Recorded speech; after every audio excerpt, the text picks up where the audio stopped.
Channel পাপি Mukherjee daily blogs. তোমরা সবাই কেমন আছো? আশা করি সবাই খুব ভালো আছো, সুস্থ আছো। আমি ভালো আছি। আবার একটা নতুন ভিডিও নিয়ে তোমাদের সামনে চলে আসলাম। তো বেশ কিছুদিন কিন্তু বাপের বাড়িতে একটু মজা করে আসলাম, ঘুরে আসলাম। তো অনেকেই বলতে পারে যে বাপের বাড়িতে গেছিলাম, কেন ভিডিও শ্যুট করিনি। আসলে কী বলতো, ভিডিও শ্যুট প্রথম কথা ওখানে ভিডিও শ্যুট করে আমি ছাড়তে পারবো না, কারণ যেহেতু আমার বাড়িতে ওয়াইফাই আছে, ফোনে সেরকমভাবে নেট থাকে না। আর দ্বিতীয়ত হচ্ছে, মায়ের সাথে গল্প করবো, বোনের সাথে একটু আনন্দ করবো, ভাইয়ের সাথে একটু আনন্দ করবো, সেই সময় যদি ক্যামেরা নিয়ে দাঁড়িয়ে পড়ি ওরা ভীষণ রাগ করে যে দূর একটু আনন্দ করতে এসেছি, একটু আনন্দ কর, গল্প কর, ওই সবসময় ক্যামেরা নিয়ে থাকবি না। এবার সবাই তো ক্যামেরা ফ্রেন্ডলি হয় না। আর দ্বিতীয়ত এটা আমার কাজ, সেটা আমি জানি, ওরা কিন্তু জানে না। ওরা জানে যে দিদি এসছে মানে গল্প হবে, আড্ডা হবে, খাওয়া দাওয়া হবে, মজা হবে। ওই ক্যামেরা হাতে নিয়ে ঘুরে বেড়ানোটা একদম পছন্দ করে না। তো ঠিক আছে, তাই জন্য আর ভিডিও কিছু শ্যুট করিনি। তো আজকে থেকে আবার ভিডিও শ্যুট করা শুরু করে দিলাম। কিন্তু হ্যাঁ, একটা খুব মন মানে কি বলবো, খারাপ করা একটা ঘটনা ঘটেছে। আমি তো বাপের বাড়িতে ছিলাম, তো মঙ্গলবার দিনকে ফিরেই আসবো, সবই এরকম মানে ফিরে আসবো ঠিকঠাক। তো হঠাৎ দাদাভাই ফোন করে বললো দুপুরবেলায় যে আমার মেজো জ্যাঠা শ্বশুর, আগে তো বড়ো জ্যাঠা শ্বশুর মারা গেছিলো আমরা যখন পুরী গেছিলাম, তো মেজো জ্যাঠা শ্বশুর উনি আর নেই। তো সেটা শুনে সত্যিই খুব খারাপ লাগছিলো, কারণ বড়ো জ্যাঠা শ্বশুরের সাথে না সেরকমভাবে আমি কোনোদিনও কথা বলিনি। মানে আমি আসার পর থেকে দেখেছি উনি অসুস্থ, তো সেইভাবে যে কথা বলা, গল্প করা, সেটা কোনোদিনই হয়নি। কিন্তু মেজো জ্যাঠা শ্বশুর যে ছিলেন, মানে মাঝে মাঝেই যেতাম, গল্প করতাম অনেক, মানে উনি গল্প করতে ভীষণ ভালোবাসতো। তো অনেক গল্প করতো পুরোনো দিনের। আর সবথেকে বড় কথা, মাম্মাম সোনা ভীষণ আদর করতো। যখনই যেত জেঠুমণিকে জড়িয়ে ধরে আদর করতো, গালে হাঁপিয়ে দিত। মাম্মাম সোনাকেও জেঠু ভীষণ ভালোবাসতো। তো যাই হোক, খুবই খারাপ লাগছিলো শোনার পরেই আমি চট করে বাড়ি থেকে বেরিয়ে এসেছি। তো যাই হোক, কপালে ছিল, লাস্টে আমি এসে দেখতেও পেরেছিলাম। আমার জন্য তা অনেকক্ষণ দিদিভাইরা বসেছিল জেঠুমণিকে নিয়ে।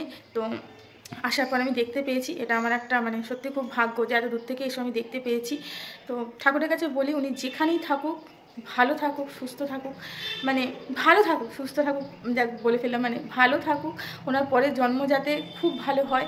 তো এটাই আমি ঠাকুরের কাছে সবসময় কাম্য করি। তো যে যাওয়ার সে তো যাবে, তাকে তো আটকে রাখা যাবে না, কিন্তু আমাদের দিন চালিয়ে যেতে হবে। কারণ আমরা যতদিন বেঁচে থাকবো, মৃত্যুর আগের দিন অবধি আমাদেরকে আমাদের জীবন চালিয়ে যেতে হবে। তো মন খারাপের সাথেই ভিডিওটা আজকে শুরু করছি।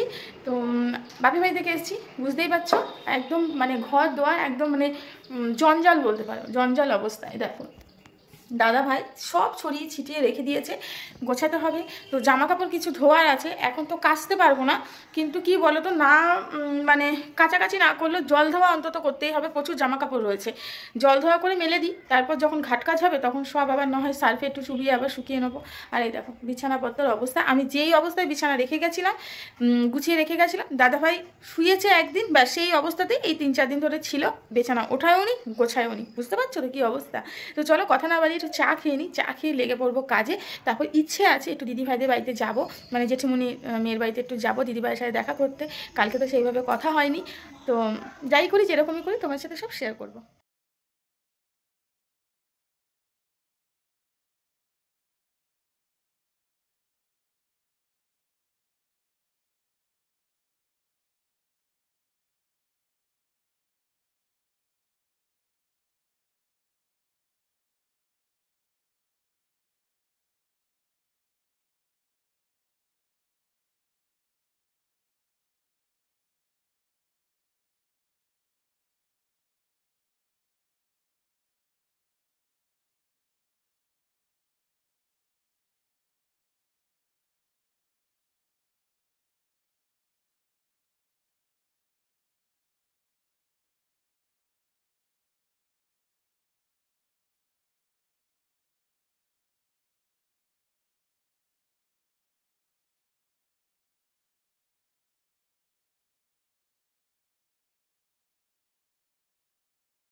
গিয়েই নিয়ে আসবো। আর দেখতে পাচ্ছ হুড় হুড় করে বাহুবলীর মতন বস্তাটাকে তুলে নিয়ে গেলাম। কিসের বস্তা বলো তো? আরে মাসকাবারির মাল আনা হয়েছে, সেগুলোকে তো গোছানো হয়নি, টাইমই পাইনি। তাই সংসারের সব কাজ শেষ করে মাসকাবারির মালটাও গুছিয়ে নেবো। একদম বাহুবলীর মতন একদম বস্তাটা নিয়ে চলে গেলাম, তাই না বন্ধুরা?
পারবো ভাবলাম, তাই চলে এসেছি রান্নাঘরে, রান্নাঘর পরিষ্কার করতে। আর আমার রান্নাঘরটা কিন্তু প্রায় পরিষ্কার হয়ে গেছে, শুধু কলের জায়গাটা বাকি। তাই আজকে ভাবলাম একটু কল ঠলগুলো পরিষ্কার করে নিই, কারণ বেশ কিছুদিন পরিষ্কার করা হয় না। তো রান্নাঘরটা পরিষ্কার করে নিচ্ছি।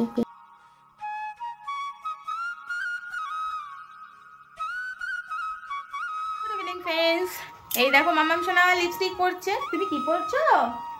লিপস্টিক পরছো? লিপস্টিক দেখো দেখো, সাজনী মাসি হয়েছে দেখো, দেখেছ? তো সকালে আজকে এত কাজ ছিল, ঘর দোয়ার এত আগোছালো হয়েছিল, শুধু ঘর দোয়া না, রান্না। আজকে একটা শর্ট ভিডিও করেছি এতটা লিপস্টিক পরে, তোমরা নিশ্চয়ই অনেকেই দেখেছো। লিপস্টিকটা আর উঠতে চাইছে না, হালকা হনুমানের মতন লাল হয়ে রয়েছে ঠোঁটের জায়গাটা। হ্যাঁ মা, না দাঁড়ান আমি দিচ্ছি, একটু কথা বলে নিই। কি হয়েছে দেখেছো? একটু কথা বলতে দেয় না তোমাদের সাথে। চায়ের জল বসিয়েছি, তো চা করব। দাদাভাই একটু বেরিয়েছে, আসলেই দাদাভাইয়ের আমি চা মানে খাবো, এক্ষুনি চলে আসবে। তো চাটা একটু বসিয়েছে, আর মামাম সোনা খাবে হচ্ছে সুজি, তো ওর জন্য সুজি বসাবো। আর তোমাদের বলেছিলাম না যে দিদিভাই বাড়িতে একটু যাব, গিয়ে একটু দেখা করে আসবো, আর যেতে পারিনি জানো তো, এত কাজের চাপ মানে এই রান্নাঘরের এইসব জায়গা কি যে মানে বাজে অবস্থা হয়েছিল, মানে কি আর বলবো। যাই হোক, যা হয়। ও তো কোনোদিনই আবার ফোন এসছে, দাঁড়াও বন্ধ করে দিই মিউজিকটা, নাহলে আবার কপিরাইট ক্লেম দিয়ে দেবে। দাদাভাই একটা ফোন এসেছিল, ফোনটা চার্জে দিয়ে গেছে, আর ফোনটা না ধরলেই নয়, তাই জন্য ধরার জন্য আমি ভিডিওটা কাট করলাম। তো সেটাই বলছিলাম যে সব কাজ করতে করতে আজকে অনেক বেলা হয়ে গেছিলো, তাই জন্য আমি আর দিদিভাই বাড়িতে যাইনি। তো কালকে তো অত জামা কাপড় ধোয়ার কোনো ব্যাপার নেই, তো কালকে ইচ্ছে আছে যাব। কি হয়েছে? কি কি আমি লিপস্টিক পরবো? ওই দেখো লিপস্টিক পরিয়ে দিয়েছে। তো এখন একটু চা টা খাই, মামাম সোনাকে খাইয়ে নিই। তো রাত্রির বেলা দেখা যাক কি রান্না হয়, কি রান্না খাবো। আর এখন তো ওষুধ চলছে, সব কিছু খেতেও পারবো না, মাথায় তেল দিতে পারবো না, চুল টুলের কি অবস্থা। এমনি আমার ড্রাই স্কিন, তার উপর যদি এতদিন ধরে তেল না দিতে পারি যা অবস্থা হয়। তো একটু কানেরটাও খুলে রেখেছি, ক্যামেরাটা পাগলের মতো লাগছে আমাকে দেখতে। দাও, তো চলো আর কথা না বাড়ি, একটু চাটা খেয়ে নিই, তারপর তোমাদের সামনে আসছি। শুধু চাই নয়, এখন একটু সিরিয়াল দেখছি, মিঠাই হচ্ছে, তো মিঠাই দেখছি। মিঠাই সিরিয়ালটা আমার ভীষণ ভালো লাগে। আসো না, আসো না, আসো আসো, আয় আয় আয় আয়। তো চলো একটু চা খেয়ে নিই, তারপর তোমাদের সামনে আসছি। তুমি কি করছো? তুমি আবার আজকে লিপস্টিক পরেছো, সাজুগুজু করেছো? বাবালে, সবাইকে হাই বলে দাও। টিপ পরেছো? আচ্ছা, আয় আয়, ঘুরু ঘুরু যাবে। তুমি পড়াশোনা করেছো? কোথায় তোমার স্লেট? কোথায় স্লেট? ওই তো বাবালে, সবাই কিছু টাকা দিয়ে দাও। রুটি দুধ এখন খাওয়াবো, খাইয়ে একটু পরে ওকে ঘুম পাড়িয়ে দেবো। দাদাভাই আসলে আমরা খেয়ে নেবো। এ বাবা দেখেছো, তোমাদের সাথে কথা বললাম বলে আমার মনে পড়লো, আমি তো সুজুকাতে ভাতই বসাইনি, ওদের ভাতটা বসাবো, দাদাভাই ওদের খেতে দেবে, আমার একদম মাথা থেকে বেরিয়ে গেছে। আজকে সন্ধ্যের সময় টিভি দেখছিলাম, তো যাই চট করে ওদের ভাতটা বসিয়ে দিয়ে আসি। আর তোমরা ভিডিওটা এত অবধি দেখো, ভিডিওটা ভালো লাগলে লাইক কমেন্ট শেয়ার করতে কেউ ভুলো না। যে সকল বন্ধুরা আসছো ভিডিও দেখছো আর চলে যাচ্ছে তারা প্লিজ চলে যাও না, আমার চ্যানেলটিকে সাবস্ক্রাইব করে আমার পাশে থেকে যাও। আর হ্যাঁ, এখন এই উস্কো খুস্কো চুল আর এলোমেলো সাজগোজ নিয়েই তোমাদের সামনে ভিডিও নিয়ে আসবো, তো প্লিজ এই কটা দিন একটু মানিয়ে নিও। আজকের জন্য টাটা, বাই বাই।